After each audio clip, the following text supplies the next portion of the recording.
बाबा साहब ने जो शादी की थी वो जो उनकी दूसरी पत्नी थी माता रमाई के परिनिर्वाण के बाद उन्होंने सविता अंबेडकर से शादी की। लेकिन सोचिए सविता अंबेडकर बाद में बुद्धिस्ट बन गई थी। सुब्रमण्यम स्वामी कोई मामूली आदमी नहीं, इस देश का सांसद हैं, जाने माने कानूनविद हैं। उन्होंने कहा कि बाबा साहब ब्राह्मण थे। ब्राह्मण की उन्होंने एक दूसरी डिफिनेशन दी है। उन्होंने कहा है कि ब्राह्मण मतलब सासी, ज्ञानी, प्रकांड। तो सवाल होता है कि जो जाति के नाम पर सब ब्राह्मण बने हुए हैं उनका क्या होगा, और इसके पीछे क्या है कॉन्स्पिरेसी। बहुजन समाज के सबसे बड़े, इस देश के सबसे बड़े इतिहासविद, शिक्षाविद और अपने फैक्ट के लिए जेल तक जाने वाले डॉक्टर प्रोफेसर रतन लाल हमारे साथ हैं, जो अम्बेडकरनामा नाम से चैनल चलाते हैं। आप सब जानते हैं कि बाबा साहब के कामों को लेकर उन्होंने एक यूट्यूब चैनल शुरू किया है। हिंदू कॉलेज में प्रोफेसर हैं और तमाम धार्मिक, राजनीतिक, सामाजिक मसलों पर बेबाक तरीके से अपनी राय भी रखते हैं तथ्यों के साथ। तो क्या है इसकी कॉन्स्पिरेसी? दिलीप मंडल की माने तो बाबा साहब को हथियाने की कोशिश है, बाबा साहब की लेजेसी को हथियाने की कोशिश है। और क्या बहुजन समाज का वो प्रतीक जो लड़ाई का प्रतीक है, ताकत का प्रतीक है, उसको गुमनामी में धकेलने की कोशिश है? क्या लगता है सर, जो मेरे सवाल थे आपने सुने, सुब्रमण्यम स्वामी की इस कोशिश के पीछे आपको क्या लग रही है? कोई कॉन्स्पिरेसी है या उनका सम्मान है? शुक्रिया। और जितने विशेषण सुब्रमण्यम स्वामी ने बताए हैं, अगर उसी पैरामीटर को ले लिया जाए तो जो ब्राह्मण त्यागी नहीं है, निडर नहीं है और अपने आप को ब्राह्मण कहता है, तो उसको तो ब्राह्मण नहीं कहना चाहिए था कि उसको तो कुछ और क्या कहेंगे, उसको तो सुब्रमण्यम स्वामी को बताना चाहिए। नंबर एक, अगर बाबा साहब को आप ब्राह्मण ही साबित कर रहे हैं तो मेरा सिर्फ एक आग्रह है सुब्रमण्यम स्वामी से, सारे ब्राह्मण समाज से जो सुब्रमण्यम स्वामी के विचारों से इत्तेफाक जो रखते हैं, उससे अपनी सहमति जताते हैं कि आप कुछ मत कीजिए। आप बाबा साहब जो कहते थे, लिखते थे, बोलते थे, उस विचारों को आप स्वीकार कर लीजिए। 22 प्रतिज्ञा आप स्वीकार कर लीजिए तो ब्राह्मण हो जाएंगे। भाई कोई व्यक्ति वो जो 22 प्रतिज्ञा है उससे बड़ा बहादुरी और साहस दिखलाने वाला भारत में कौन हुआ? मैं ब्रह्मा विष्णु महेश को नहीं मानूंगा, तमाम 22 प्रतिज्ञाएं हैं। तो ब्राह्मण समाज उसी 22 प्रतिज्ञाओं को एक ब्राह्मण समागम करवाए देश में और बोले कि हम इस बाबा साहब के इस 22 प्रतिज्ञा को मानते हैं और उसी के अनुसार आचरण करेंगे। ये तो हो सकता है ना, सिर्फ कहने से थोड़ी होगा। आपको प्रैग्मेटिक व्यवहारिक जीवन में वो दिखलाना पड़ेगा। तो जिस दिन वो 22 प्रतिज्ञा ब्राह्मण सब मान लेगा, उसकी राजनीति यही है कि ब्राह्मणवाद ही ध्वस्त हो जाएगा, कोई ब्राह्मण रहेगा ही नहीं फिर। तो बुद्धिज्म ब्राह्मण, मतलब बाबा साहब ब्राह्मण थे तो मतलब लेकिन ब्राह्मण कहने के पीछे कॉन्स्पिरेसी क्या है? इनके पास एक्चुअली बात समझिए, इनके पास अपना कुछ है नहीं। तो कबीर को भी ब्राह्मण से जोड़ देंगे, रविदास को भी ब्राह्मण से जोड़ देंगे।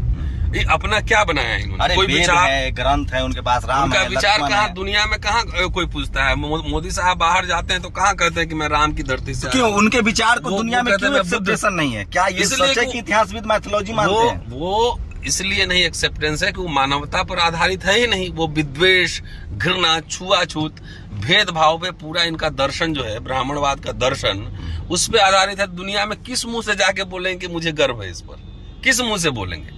तो इसलिए जब दुनिया में जाते हैं तो इनके पूरे सिद्धांतकार कहते हैं कि हम बुद्ध की धरती से आए हैं। वे कहाँ कहते हैं कि हम मनुस्मृति की धरती से आए हैं? तो ये एक्चुअली ये जैसे अभी जेएनयू के वाइस चांसलर का एक स्टेटमेंट आया और वो तो सीधा उल्टा पोजीशन ले रहे हैं कि शिव शूद्र हैं, बुद्धिज्म स्वीकार करने की बात करती हैं। तो इस तरह के विचार लगातार, अब सुब्रमण्यम स्वामी बहुत दिनों से न्यूज में नहीं है, लाइमलाइट में नहीं है, तो कुछ ना कुछ कह के उनको थोड़ा सुर्खियां भी बटोरना था।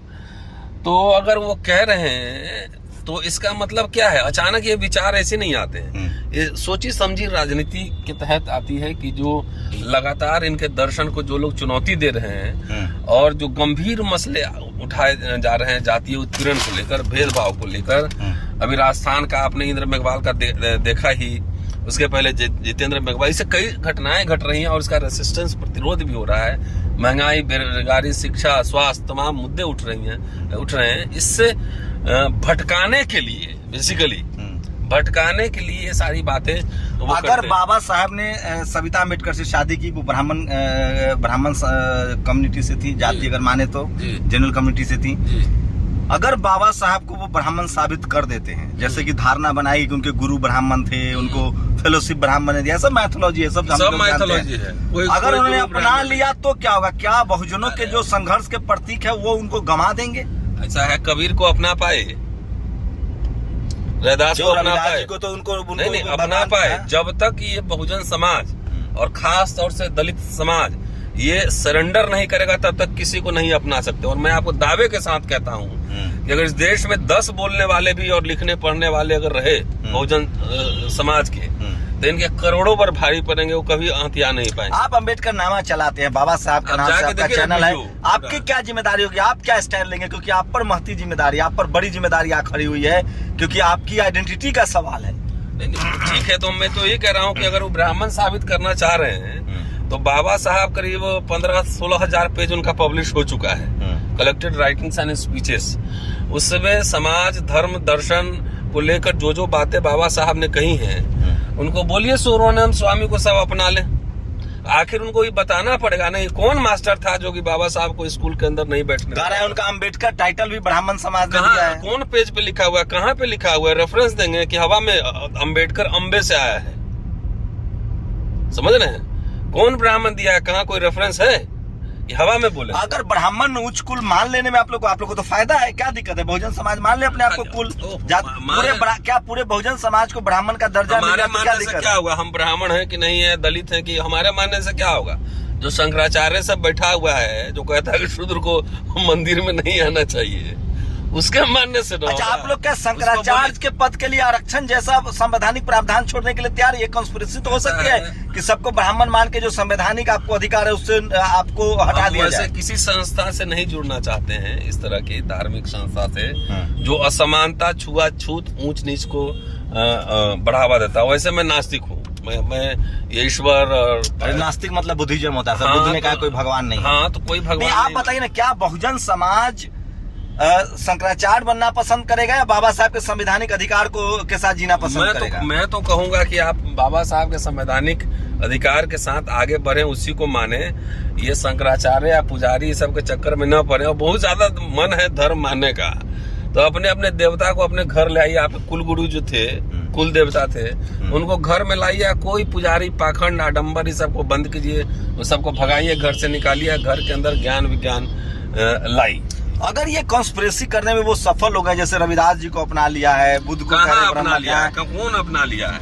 लगातार उस पर रेसिस्टेंस। मैंने क्या कहा कि उनके पास अपना कुछ नहीं है, इसलिए क्वीन विक्टोरिया को। अगर ये आरएसएस की प्लानिंग हो, सर सवाल ले लीजिए, अगर आरएसएस की प्लानिंग हो और आपको मंदिर के दरवाजे खोल दिए जाए और संवैधानिक अधिकार छीन लिए जाए, आपके बच्चे को जो पढ़ाई लिखाई नौकरी, जवाब मैंने दे दिया है। तो क्या रास्ता, कौन रास्ता चुने? बहुजन संवैधानिक अधिकार चुने। मंदिर में जाने की क्या जरूरत है? वहाँ सम्मान तो है। मैंने कहा सम्मान है? बाबा साहब ने काला राम टेम्पल मूवमेंट किया था और कुछ दिन बाद छोड़ दिया था। उन्होंने कहा ये सब आलतू फालतू का काम है, सब में नहीं पढ़ने का है। वो खाली मैंने आंदोलन इसलिए किया था कि कम से कम ये स्थापित कर सकूं कि किसी का मंदिर जाना डेमोक्रेटिक राइट है।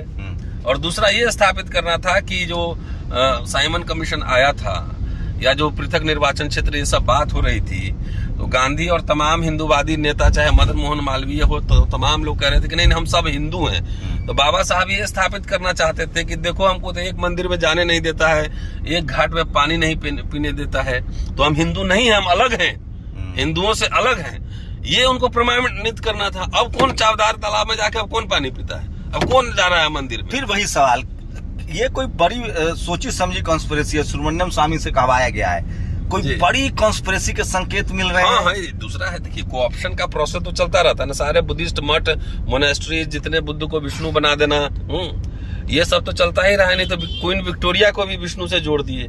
इनके पास अपना कुछ नहीं है, सब मांग चांग के काम चलाते हैं। कहीं अच्छा दिखता है उसमें से डंडी मार के अपना निकाल लेते हैं। तो बात यह है कि इससे हमारा समाज के लोग इस चालाकी को समझे कि ये इनकी चालाकी है और उसमें न फंसे। कोई मंदिर जाने की आपको मन है तो जाइए, लेकिन मेरी पर्सनल राय है कि कोई मंदिर जाने की जरूरत नहीं है।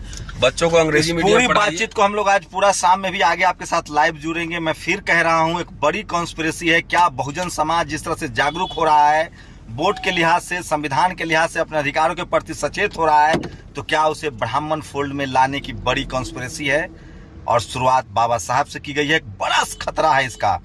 मेरे आप लोग बताइए, क्या आप लोग धर्म का अधिकार चाहते हैं, मंदिर का अधिकार, शंकराचार्य का अधिकार, या संवैधानिक अधिकार के पक्ष में? आपकी प्रतिक्रिया बहुत जरूरी है। इस पूरी बातचीत को अम्बेडकरनामा पर भी देख सकते हैं, नेशनल दस्तक पर भी देख सकते हैं, और हम लोग कोशिश करेंगे कि अगर हम लोग दिल्ली पहुंचते हैं तो शाम में इस पर एक बड़ी बातचीत की जाए कि आखिर इसके पीछे बड़ी कॉन्स्पिरेसी क्या है। अपनी प्रतिक्रिया जरूर दीजिए। शंभू कुमार सिंह, नेशनल दस्तक, कार में बैठकर बंगाल के कार में वार्तालाप, बिल्कुल।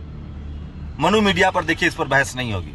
नेशनल दस्तक की आपसे गुजारिश है कि अगर इसको बचाना चाहते हैं तो नेशनल दस्तक को सब्सक्राइब करने के लिए रेड कलर के सब्सक्राइब बटन को दबाएं, फिर बेल आइकन की घंटी दबाएं। नेशनल दस्तक को बचाने के लिए बहुत जरूरी है कि हर खबर को शेयर करें, लाइक करें, कमेंट जरूर करें।